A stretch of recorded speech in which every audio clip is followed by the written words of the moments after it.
நான் உங்கள் சிப்பிப்பாறை ஜோதிடரசி ஆதிராகவன் ஜெயபாலாஜி. அதாவது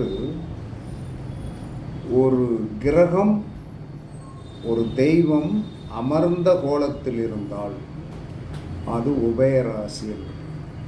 அமர்ந்த கோலத்தில் இருக்கின்ற தெய்வம் உபயராசி. சயன கோலத்தில் இருந்தால், சயன கோலத்தில்னா தூக்கத்தில் இருக்கின்ற படுத்திருக்கிற தெய்வம் சயன கோலம். அந்த சயன கோலம் ஸ்திரராசி. ஸ்திரராசி நின்ற கோலம் என்பது என்ன சொல்றாங்க, சரராசி. அப்ப அமர்ந்த கோலத்திடம் போய் அறிவை வாங்கலாம்.